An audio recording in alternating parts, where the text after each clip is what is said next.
Parliament is set to adjust internal procedures and systems in order to accommodate the amended electoral system. The 2024 general elections will for the first time accommodate independent candidates to contest provincial and national assembly seats.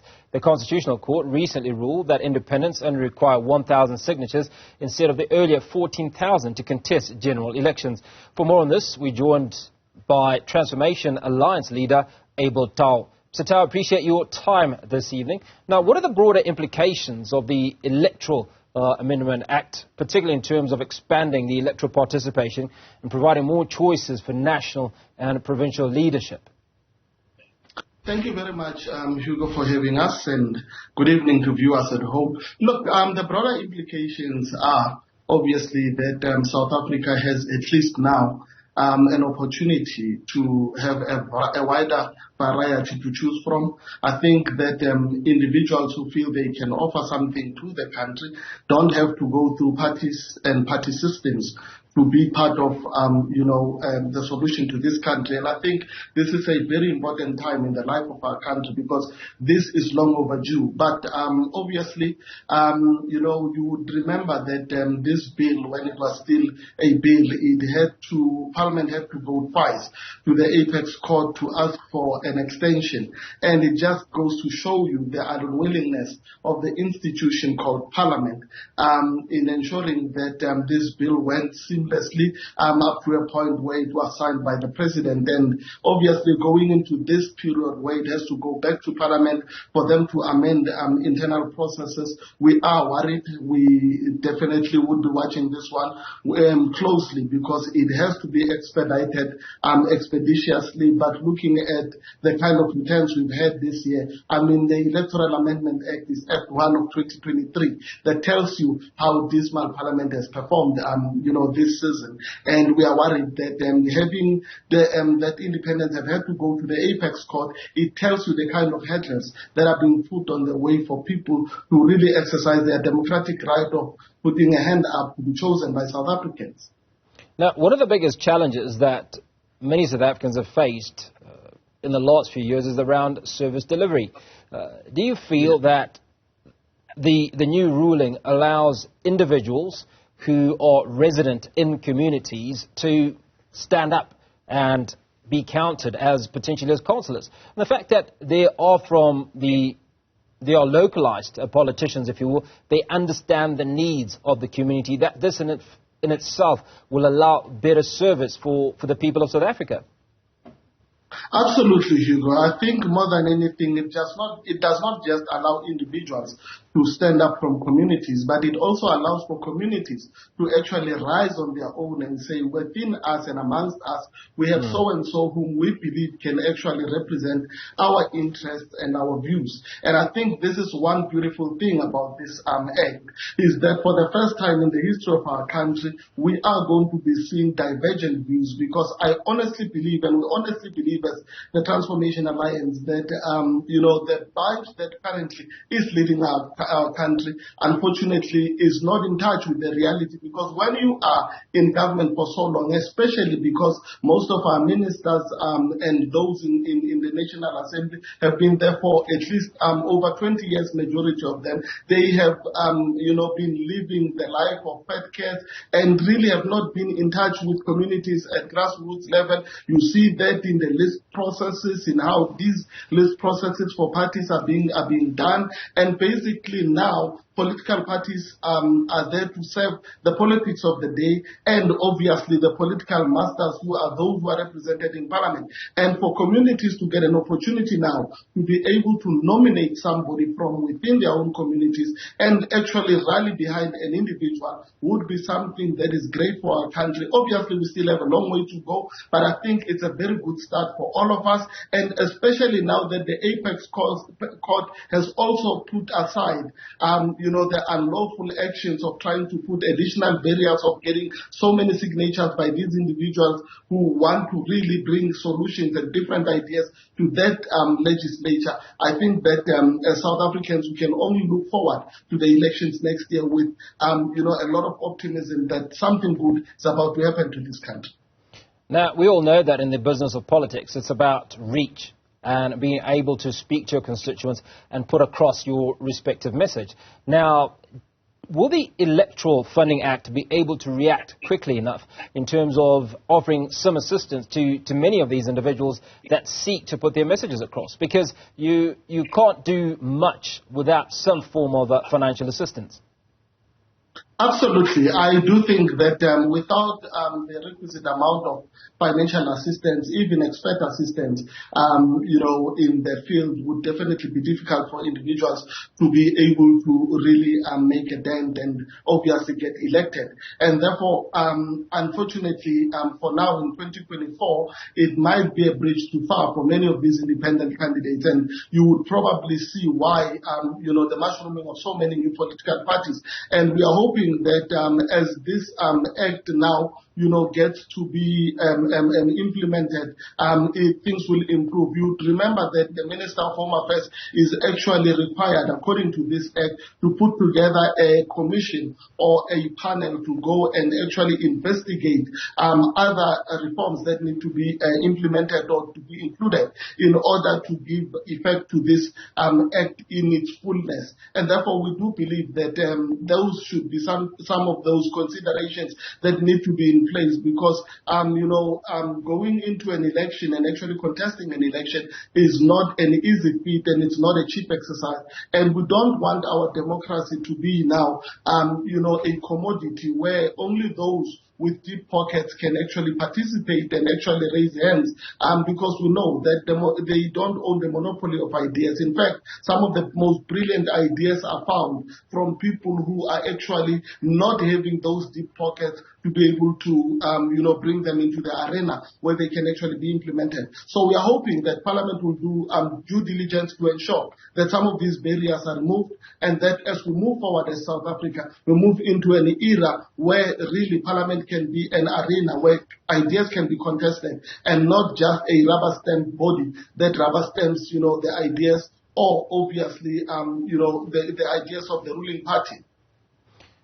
Now, what we've witnessed in the last few weeks, and was likely to transpire moving forward, is that there are going to be more and more coalitions between the larger parties and the maybe medium or medium-sized party. In fact, there's going to be an alliance of sorts between various political parties as they seek to stamp their authority in areas where they may not have influence.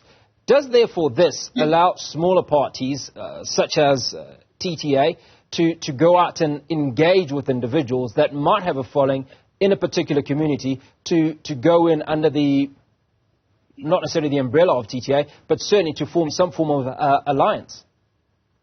We have been doing that, and we are excited that that has been a call that many have been responding to as the Transformation Alliance. And in the next few months and weeks to come, we'll definitely be announcing some of those plans to say this is how far we've gone. But what is interesting about what you just said is that we find ourselves, honestly, in an era where we are likely going to have a restart as a country and some form of a government of national unity. And that's how I would like to view this upcoming government. Definitely, we are hoping for a coalition government of some sort, and hopefully that those who will be coalescing behind an idea of putting South Africa and South Africans first, and making sure that we can move this country forward and really remedy the kind of ills that we are having. So we've been drawing people from communities, and we are happy that authentically we are being the party that a lot of these authentic leaders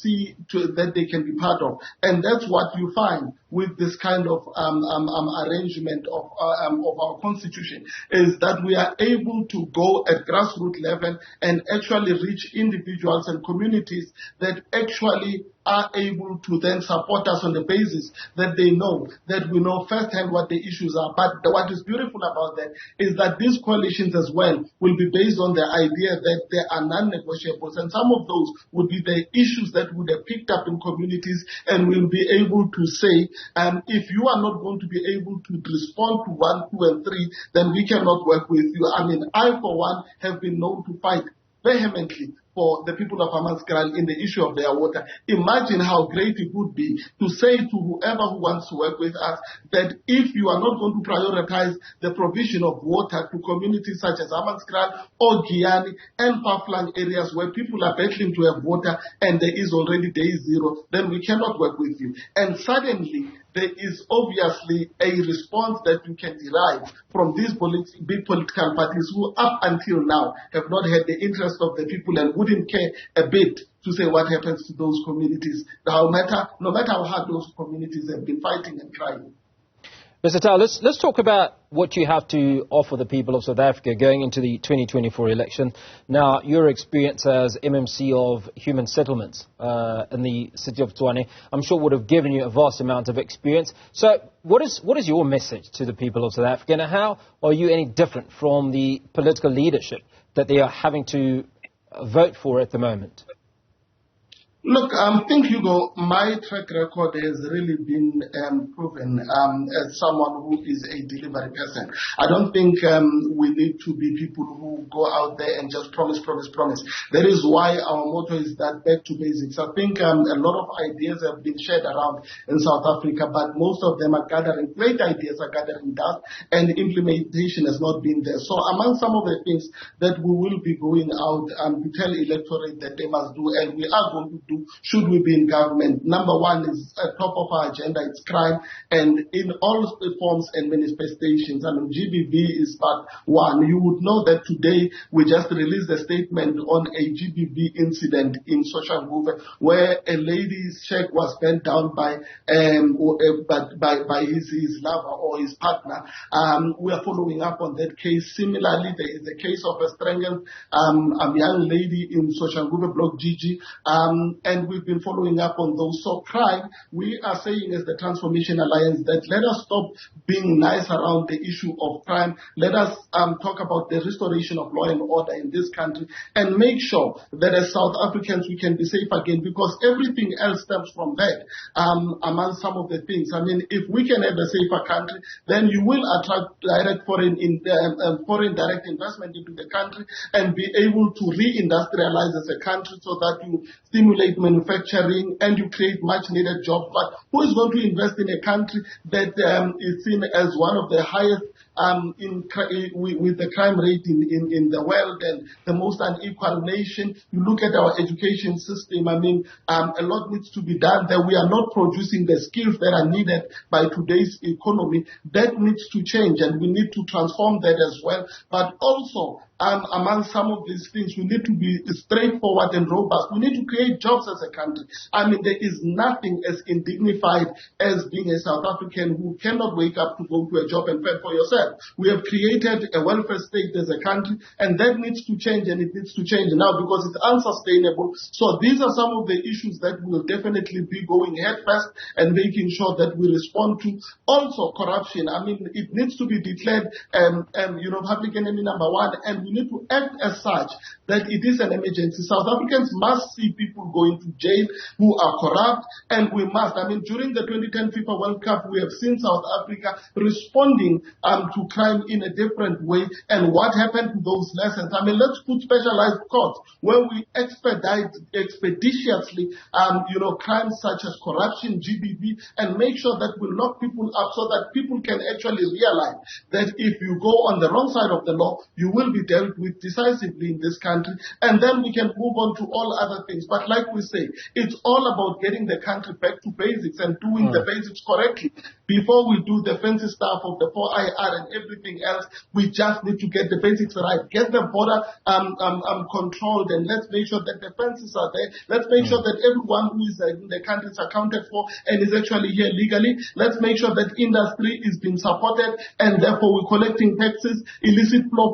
It's all the basics that we need to do. Let's get the right people in the right places to do the right jobs, and then South Africa can start to move forward again.